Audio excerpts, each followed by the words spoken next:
akhirnya chapter 210 manga dari One Punch Man rilis juga. Dan di chapter kali ini ada banyak banget fakta-fakta baru yang mulai diperlihatkan kepada kita. Mulai dari pertemuan pertama Blast bersama MT Void, rahasia sebenarnya dari istri Blast yang di chapter sebelumnya banyak banget menimbulkan pertanyaan di antara para fans. Dan kita pun diperlihatkan sifat asli dari MT Void sebelum dia dikendalikan oleh God. Yang semua itu terkuak di manga One Punch Man chapter kali ini. Nah, tapi sebelum pembahasannya gua mulai, seperti biasa dulu, jangan lupa like dan subscribe kalau kalian suka sama pembahasan ini. Lalu kalau bisa, jangan skip iklannya, karena gua akan berterima kasih banget kalau kalian gak skip iklan. Jadi kalau gitu, langsung aja kita masuk ke dalam pembahasannya. Cover dari chapter kali ini adalah 3 orang ninja, yang dimana salah duanya ada MT Void dan istrinya Blast. Iya, bener, kalian gak salah dengar. Cewek ini beneran istrinya Blast. Dan kalau kalian masih nanya, "Bang, ketiga karakter di cover tersebut ada hubungannya nggak bang sama chapter kali ini?" Jawabannya, ya udah jelas lah, sangat ada. Sangat ada hubungannya dengan chapter kali ini. Dan bahkan ada semacam plot twist juga yang terjadi di chapter kali ini, yang kalian nggak bakal menyangka dengan apa yang akan terjadi. Oke. Chapter kali ini dibuka dengan Blast yang kelihatannya sedang mengamati sesuatu dari atas box kontainer. Yang ternyata hal yang sedang Blast amati adalah pertarungan di antara kedua orang ini. Yang ternyata satu dari orang tersebut lumayan terlihat seperti monster. Dan monster tersebut berkata, "Terima kasih atas bimbingan bertahun-tahun yang telah kau berikan, Master Void." Dan ya, orang yang sedang melawan monster tersebut adalah MT Void. Lalu di sini terlihat, sepertinya MT Void lumayan dibuat terdesak oleh monster tersebut. Dia berkata, "Kontribusi Anda kepada rencana God sangat amat diapresiasi." Setelah Void dibuat terdesak dan hampir aja diselesaikan oleh monster tersebut, tiba-tiba aja Blast menyerang dan mengenai tangan dari monster tersebut. Lalu setelah melihat bahwa monster tersebut perhatiannya mulai teralihkan, di sini Void tidak menyia-nyiakan kesempatan dan langsung menyelesaikan pertarungan. Setelah monster tersebut berhasil dibunuh oleh Void, Blast mendatangi mayatnya. Dan dia berkata, "Aku telah melacak kubus dan orang ini. Tapi, kau kuat, siapa sebenarnya kau ini?" Blast bertanya kepada MT Void. Dan Void malah balas bertanya kepada Blast, "Dan siapa juga kau melihat semua hal aneh seperti itu?" Lalu Void berkata dalam hati, "Aku tidak pernah melihat jutsu seperti ini sebelumnya. Jutsu tersebut terlalu kuat." Lalu Blast menjawab, "Aku Blast, seorang pahlawan yang beroperasi secara mandiri." Void menjawab, "Oh, aku mengerti. Jadi seorang individu yang mencurigakan." Lalu Blast secara tegas menjawab kalau dia adalah seorang pahlawan. Dan alasan kenapa Blast bilang kalau dirinya adalah seorang pahlawan mandiri adalah karena pada saat itu asosiasi pahlawan belum didirikan. Pria itu baru saja memanggilmu master sebelumnya, yang dimana ternyata monster tersebut adalah seorang jonin dari desa ninja dan merupakan murid dari MT Void. Dan kalau kalian sadar, orang ini juga adalah karakter yang muncul di cover chapter kali ini. Setelah Blast bertanya tentang kenapa pria itu memanggil Void Master, di sini Void memasang muka serius dan berkata dalam hati, "Apakah dia telah mengintai di sekitar desa? Haruskah aku menyelidikinya?" Lalu sehabis itu, di sini MT Void mengeluarkan ekspresi marah dan nangis sambil berkata, "Pria ini, dia adalah murid tercintaku, Dirty Stain. Dia tiba-tiba saja berubah menjadi seorang monster. Blast, katakan padaku, apa sebenarnya hal-hal God ini? Dia membuatku menghabisi nyawa muridku sendiri. Aku bersumpah akan membalas dia." Lalu setelah itu, Blast menjelaskan semuanya kepada MT Void. Dan akhirnya, Void berangkat bersama Blast dalam perjalanan untuk mencari kubus misterius. Lalu di suatu malam, Void sedang nongkrong di luar, sedangkan Blast sedang tidur. Tiba-tiba aja, ada seorang ninja perempuan yang muncul di belakang Void. Perempuan tersebut bernama Selenian Luna. Dan ternyata memang Void yang sengaja memanggil dia. Dan ternyata juga perempuan tersebut adalah adik dari MT Void. Lalu Void di sini berkata, "Aku memiliki sebuah misi untukmu. Dekatilah Blast, karena dia didukung oleh Siege dari Agony Foundation dan seorang ilmuwan jenius. Selidiki semua sumber keuangan dan teknologi canggih mereka. Lalu cari tahu juga hal apa saja yang mereka lakukan yang bisa dilakukan juga di desa kita, dan apakah kita dapat membawa mereka ke pihak kita. Setelah kau menyelidiki secara menyeluruh, lalu habisi juga yang tidak diperlukan terlebih dahulu. Wah, gila, plot twist banget. Kalian harus nonton video ini sampai akhir sih, karena gua punya beberapa fakta dan teori yang bakal gua jelasin ke kalian di babak penjelasan di akhir video. Oke, kita lanjut lagi. Lalu, setelah MT Void memberikan misi tersebut kepada Luna, nggak lama kemudian, Blaze menikah dengan seorang perempuan, dan tentunya perempuan tersebut adalah Luna, atau adik dari MT Void, yang telah diberikan sebuah misi rahasia. Lalu, setelah beberapa lama kemudian, akhirnya Blaze dikaruniai seorang anak laki-laki. Lalu di sini, Void bertanya-tanya, apakah Blaze sudah menyadarinya atau belum tentang misi rahasia yang Void berikan kepada Luna. Lalu secara bahagia, Blaze di sini memperlihatkan ekspresi bahagianya kepada MT Void. Namun Void tidak mengerti maksud dari ekspresi Blaze tersebut. Dan setelah beberapa tahun kemudian, adik dari MT Void menjadi sasaran ketika dalam pertempuran oleh seorang avatar kuat ataupun makhluk suruhan God. Dan akhirnya, dia meninggal dunia. Lalu di sini terlihat kalau Blaze sangat sedih atas kematian istrinya, dan Void terlihat sangat terpukul juga atas kepergian adiknya. Dan dia mengatakan untuk berpikir bahwa hal seperti itu bisa mengakhiri hidupnya. Sungguh menyedihkan. Tetapi hal yang lebih penting dari itu, misi Maya adalah untuk mencari tahu tentang siapa ilmuwan rahasia yang membantu Blaze. Apakah Blaze menyadari hal itu dan sengaja membiarkan adik perempuanku mati untuk menyingkirkan seorang mata-mata? Lalu setelah Void berpikir hal seperti itu, dia melihat Blaze yang ternyata menangis sangat sedih dan terpukul atas kematian istrinya, yang membuat Void menyadari bahwa dugaan dia selama ini adalah salah.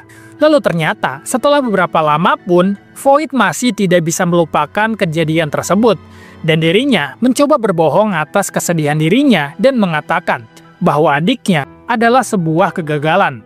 Setelah melihat MT Void yang kelihatannya sedang tidak baik-baik saja, di sini Blaze bertanya, "Hey Void, kau terlihat sedang tidak baik-baik saja. Apakah kau benar-benar baik-baik saja? Apa? Akulah yang seharusnya khawatir denganmu." Lalu setelah mengatakan hal tersebut, tiba-tiba aja patung di belakang MT Void retak lalu meledak. Yang dimana setelah patung tersebut hancur, disitulah muncul kubus misterius yang nggak sengaja mengenai tangan dari MT Void. Lalu secara tiba-tiba, Void berpindah ke tempat yang tidak diketahui.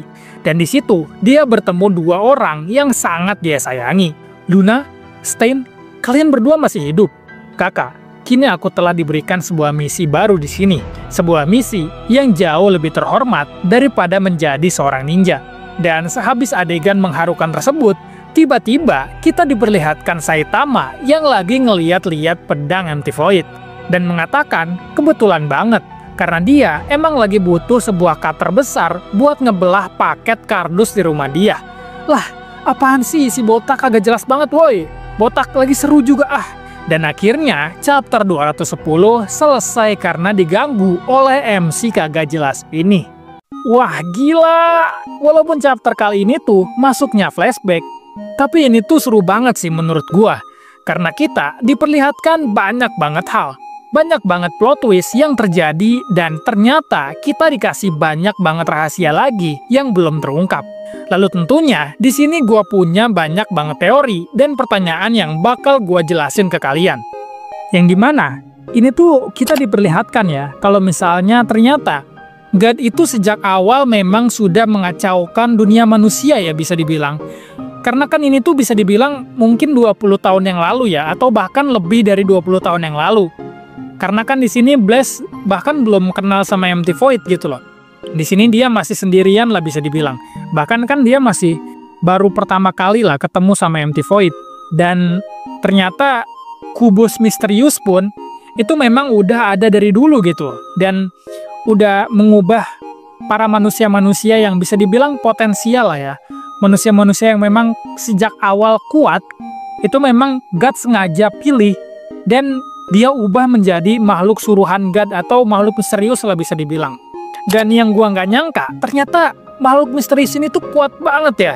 Gila banget sih. Bahkan MT Void aja, yang bisa dibilang kan dia itu ninja terkuat lah. Karena kan dia itu pendiri desa ninja. Itu bahkan sampai terpojok loh.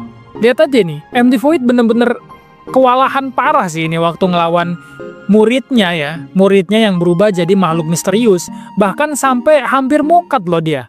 Ini tuh dia hampir mokat. Kalau misalnya dia nggak ditolong sama Blaze, mungkin dia bener-bener mokat gitu loh. Mungkin ya. Atau mungkin juga, di sini tuh MT Void kenapa bisa kalah. Mungkin dia tuh kayak masih merasa kasihan lah. Atau mungkin dia pun nggak nyangka gitu. Kok tiba-tiba murid gue berubah gini ya? Kok tiba-tiba murid gue jadi seorang monster dan tiba-tiba nyerang gue secara serius gitu. Mungkin gitu ya. Pada akhirnya karena MT Void ini kaget, akhirnya dia nggak nyangka gitu bahwa si muridnya ini bakalan nyerang dia, bener-bener nyerang. Kekuatannya pun mungkin dia nggak bisa memperkirakan lah. Lalu pada akhirnya kan si MT Void ini malah terpojok gitu, bahkan hampir mokat. Dan di sini kelihatan ya, kalau misalnya kekuatan Blaze ini, yang di sini mungkin ini kemungkinan besar sih yang dia pakai itu Dimensional Cannon ya, karena bentuknya itu sama gitu dan cara Blaze mengeluarkannya pun sama gitu, kayak Kamehame tapi kayak Rasengan gitu. Jadi Rasengan dilempar dengan cara Kamehame gitu. Kayak kombinasi jadinya gitu loh. Dan ternyata juga di sini Blaze itu memang udah mencari kubus misterius dari dulu gitu loh. Jadi bisa dibilang Blaze ini dari dulu banget, bahkan sebelum ketemu MT Void dan rekan-rekan dia yang lain ya, yang pernah diperlihatkan itu gambarnya sekilas, Blaze ini memang udah mencari jejak-jejak dari God. Bahkan udah mencari kubus misterius gitu loh. Yang dimana gue nggak tahu sih di sini tuh kapan tepatnya Blaze itu mulai mencari atau apa penyebabnya gitu loh. Kok bisa-bisanya Blaze ini tahu tentang God dan akhirnya mencoba untuk mencari siapa itu sebenarnya God dan kubus misterius ini tuh apa sebenarnya gitu loh. Dan di sini terlihat dengan jelas ya, kalau misalnya bahkan MT Void aja sampai kaget loh sama kekuatan dari Blaze ini. Dia pun bahkan bilang ya, kalau misalnya dia ini nggak pernah ngelihat jurus seperti itu sebelumnya. Dan dia bilang pun ini tuh terlalu kuat gitu loh. Kayak apa nih gitu loh. Ini kok kuat banget gitu. Kuat gak masuk akal gitu loh. Dia kan bilangnya it's way too strong kan. Jadi kayak ini jurus nih kuat gak masuk akal nih. Ini orang siapa nih? Kok bisa punya kekuatan kuat seperti itu gitu loh. Jadi terkonfirmasi lah kalau misalnya Blaze itu ternyata dari dulu memang sangat kuat ya. Tapi gue nggak tahu sih di sini tuh lebih kuat Blaze atau MT Void pada saat ini ya, pada di masa ini ya. Karena kan memang ya kalau dari umur sih mungkin dua-duanya sama ya. Mungkin seumuran lah mereka ini, paling beda 1 tahun 2 tahun mungkin ya. Dan gue nggak tahu kenapa ya di sini kelihatannya MT Void itu pura-pura nangis. Ini teori dari gue ya, sekali lagi ya ini teori ya. Kelihatannya MT Void ini pura-pura nangis gitu loh. Gue ngeduganya kayak gitu sih. Karena kan di sini itu lihat nih di panel yang ini MT Void itu kayaknya serius banget gitu loh. Kayak mencurigai Blaze. Ini orang nih siapa nih gitu loh. Kok tiba-tiba muncul terus bilang bahwa dirinya tuh telah menyelidiki muridnya MT Void. Kenapa kok ini orang nih kayak mencurigakan banget gitu. Di sini dia pasang muka serius. Terus di panel ini pun dia mukanya tuh bener-bener kayak curiga banget, curiga parah, serius parah gitu loh. Dan tiba-tiba aja dia nangis gitu loh. Jadi kesannya tuh kayak ini orangnya mencurigakan nih. Jangan sampai gitu loh. Kayak jangan sampai gua dicurigai dan akhirnya gua malah jadi target gitu loh. Jadi dia akhirnya pura-pura nangis aja gitu dan pura-pura sedih atas kematian murid dia. Bahkan di sini tuh dia kayak acting banget gitu loh, kayak ini adalah murid tercintaku kayak. Di sini bahkan MT Void ini kalian harus inget loh, MT Void itu ninja ya. Ninja yang dari awal dia itu memiliki pendidikan yang sangat keras. Dia itu hidup tuh sangat keras lah. Bahkan Flashy Flash aja bilang kan, kalau misalnya desa ninja itu bener-bener para manusia-manusia yang bisa dibilang keras banget lah gitu, nggak masuk akal nih orang-orang nih gitu. Dikit-dikit ngebunuh gitu. Jadi harusnya kelihatan banget, menurut gua ya, sekali lagi ini teori. Menurut gua ini tuh kelihatan banget bahwa dia itu lagi acting gitu. Karena berlebihan lah gitu, ekspresinya tuh kayak berlebihan banget. Bahkan ketika adiknya mati aja, dia kan nggak sampai kayak gini kan. Menurut gue sih ini sepenuhnya acting sih. Dan ini sih, plot twist terbesarnya menurut gue di sini sih. Menurut gue sih, plot twist terbesarnya di sini ya. Ternyata MT Void ini setelah berteman beberapa lama sama Blaze aja, mungkin udah berapa tahun ya ini ya, udah bertahun-tahun, masih curiga gitu loh sama Blaze. Masih curigaan, masih nggak percaya gitu loh sama Blaze tuh kayak nih orang nih masih mencurigakan. Terus dia kan bilang ya kalau misalnya dia ini di backing sama Siege dari Agony Foundation. Gua nggak tahu ya Agony Foundation itu apaan. Dan di sini ada Genius Scientist. Ini sih yang bikin gue bertanya-tanya ya. Genius Scientist yang dia maksud ini siapa ya? Karena kemungkinannya sih menurut gue ada 3 ya. Kemungkinan yang bisa kita lihat saat ini sih. Yang pertama tuh kayak Dr. Genus. Dia kan jenius kan. Dan dia pun ilmuwan. Cuma ya dia disebutnya bukan Genius Scientist tapi Mad Scientist kan. Ilmuwan gila dia itu. Lalu kemungkinan kedua ada dokternya Genos. Siapa sih kayak dokternya Genos tuh gue lupa sih namanya sih. Cuma itu kemungkinan kedua ya. Lalu kemungkinan ketiga yang paling memungkinkan menurut gue sih Metal Knight ya. Karena kan di sini dia membicarakan, si MT Void ini membicarakan tentang teknologi kan. Teknologi canggih. Ya menurut gue sih siapa lagi ya kalau misalnya bukan Metal Knight. Karena kan memang Metal Knight ini satu-satunya orang bisa dibilang yang punya teknologi canggih, teknologi ya. Jadi ini tuh tentang robot-robotan, tentang alat dan lain sebagainya. Jadi kemungkinan besar sih orang yang dibicarakan itu Metal Knight ya. Dan itu artinya dari dulu Metal Knight, Siege sama Blaze itu memang udah deket gitu loh. Karena mereka itu saling bertukar informasi lah. Dan mereka pun kan saling backing satu sama lain gitu. Dan ini salah satu plot twist terbesar sih menurut gua ya. Karena di sini ternyata MT Void itu memerintahkan adiknya untuk menikah sama Blaze. Gila sih ini sih. Yang dimana kan banyak banget tuh awalnya yang berteori atau ngomong gitu kalau misalnya ada cinta segitiga antara MT Void, istrinya Blaze, terus sama Blaze. Dan gua sih waktu pertama kali ngeliatnya kayak enggak sih, enggak gitu sih gitu loh. Kayak ini tuh series One Punch Man men gitu loh. Kayak nggak mungkin, bukan nggak mungkin ya. Lebih tepatnya tuh kayak nggak cocok lah. Cinta segitiga di series kayak gini tuh kayak enggak lah, menurut gue enggak lah. Jadi gue berpikir kayaknya kemungkinan besar si istrinya Blaze itu adalah adiknya MT Void. Bahkan di chapter sebelumnya pun, di chapter 209, di babak penjelasan kan gue udah jelasin ya. Kalau misalnya teori terbesar gue adalah ya ini tuh bukan MT Void itu bukan suka sama istrinya Blaze, melainkan si MT Void ini kesal karena istrinya Blaze adalah adiknya gitu. Ya di chapter sebelumnya gue udah sempet jelasin dan sepenuhnya benar gitu loh. Karena sekali lagi ya, kayak gak mungkin gitu loh, apalagi sampai cinta segitiga. Hell nah bro, hell nah, cinta segitiga gitu loh di series One Punch Man. Yang MC-nya aja kagak jelas, si botak-botak itu. Si botak-botak Saitama itu, aduh. Kayaknya enggak deh gitu, sampai cinta segitiga kayaknya enggak gitu. Dan oke, mungkin segitu dulu aja untuk video kali ini. Terima kasih banget buat kalian yang udah nonton sampai akhir. Dan yang lebih gue terima kasih adalah kalian yang udah mau nggak skip iklan. Gila sih, gue terima kasih banget ke kalian para kaum anti skip iklan. Kalian GG banget bro. Lalu untuk yang punya teori-teori tentang yang terjadi di chapter 210 ini, kalian bisa tulis aja semua teori kalian di kolom komentar. Biar nanti kita diskusikan bareng-bareng dan kita pecahkan teori tersebut. Oke, sampai ketemu lagi di video selanjutnya. Bye-bye.